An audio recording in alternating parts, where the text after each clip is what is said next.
我懂你的感受，因为我观察这一切已经超过了90年。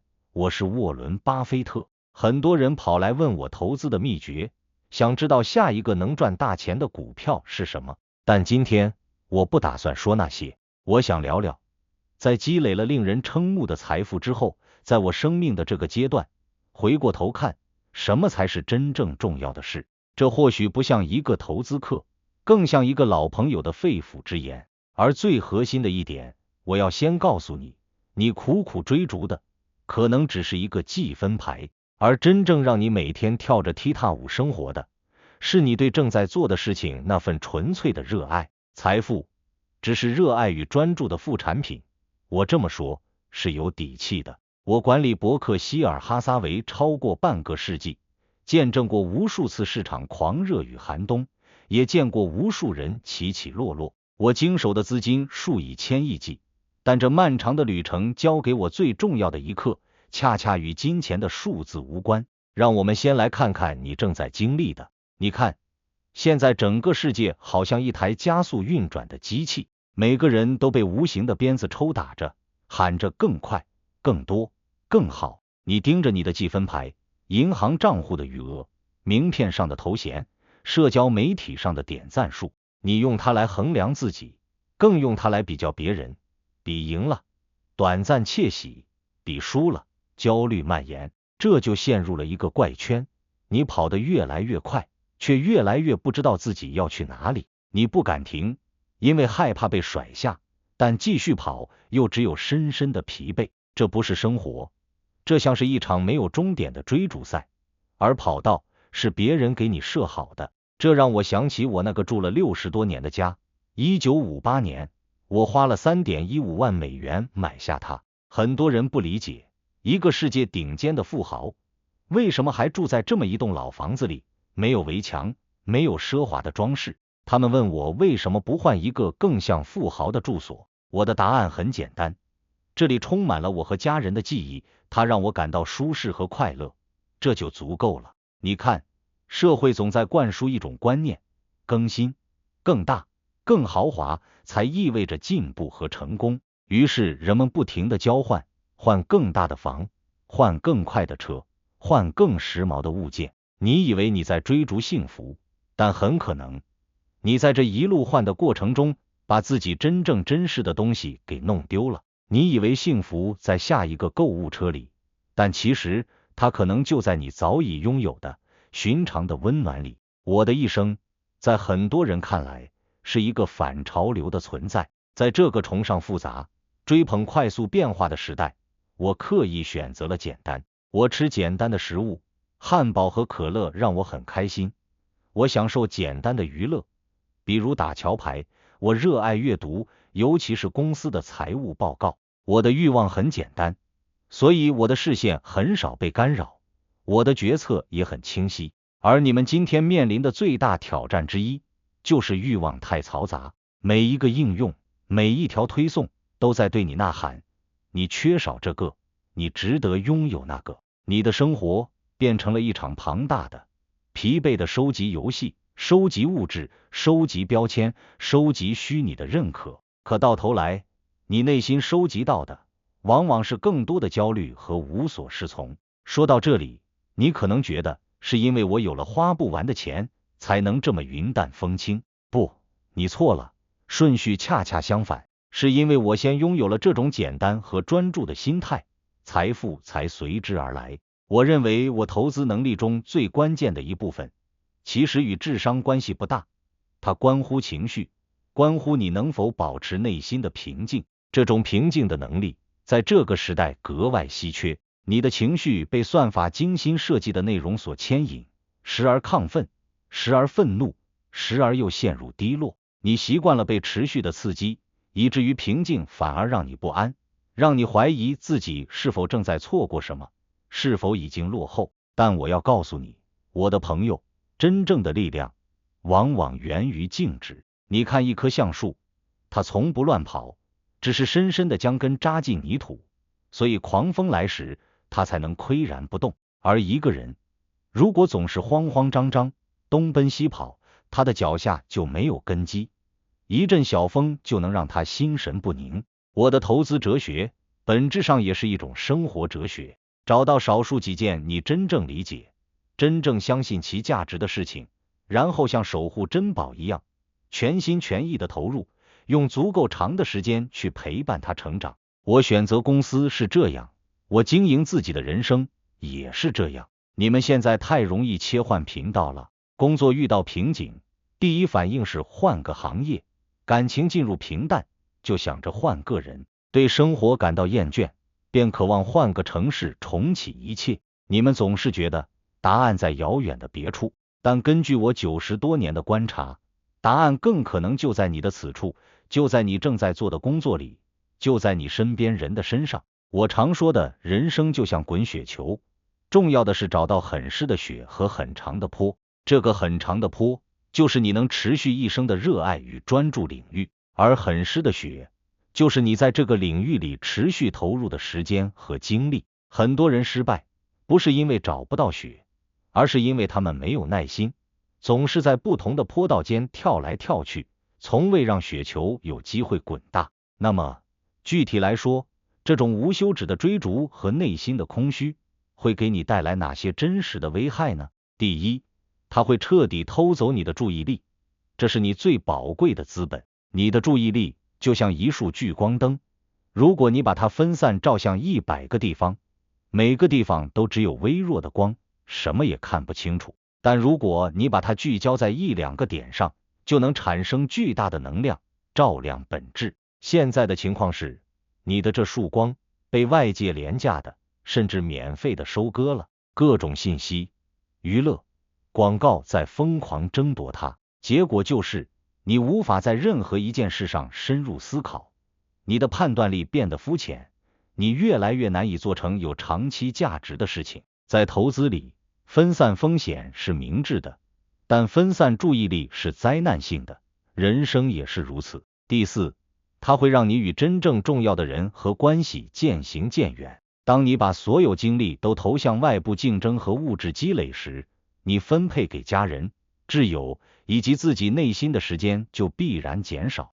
你会变得没有耐心倾听，没有心情陪伴。爱情、亲情、友情，这些需要时间复利滋养的情感账户会被你不断透支，最终可能面临破产。等到某一天，你或许赢得了世界，却发现自己坐在堆满金币的房间里，只剩下孤独，这种代价太沉重了。第五，也是最隐蔽的一点，它会让你丧失定义自己成功的能力。你活在了别人制定的标准里，什么是好工作？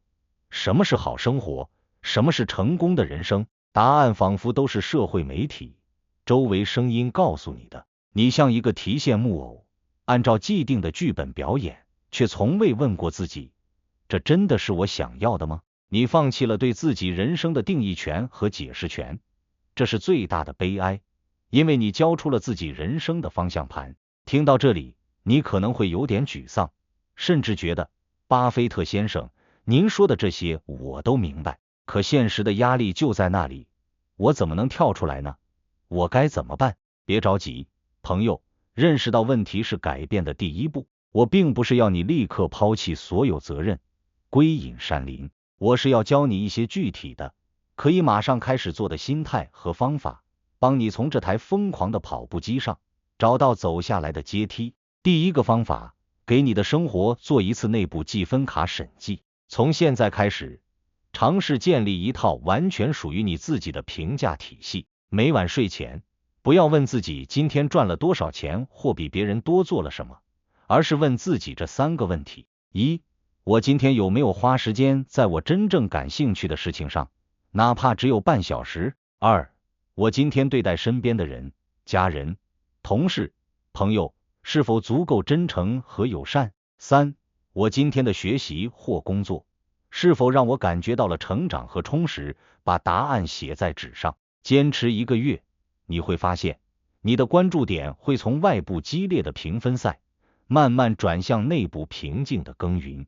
这个内部计分卡，才是你幸福感和满足感的真正来源。第二个方法，刻意练习屏蔽噪音的能力，每天留出静坐时间。这不是让你冥想，当然那也很好，而是更简单的要求，每天早晨或晚上，强制断开所有电子设备，就坐在椅子上，什么事也不做，10到15分钟。是的，什么事也不做，不看书，不听音乐，就是发呆，观察自己的呼吸，或者任由思绪飘荡。一开始你会非常难受，觉得在浪费时间，焦躁不安，但请坚持，这个练习是在锻炼你大脑的平静肌肉，就像我给公司估值时需要安静思考一样。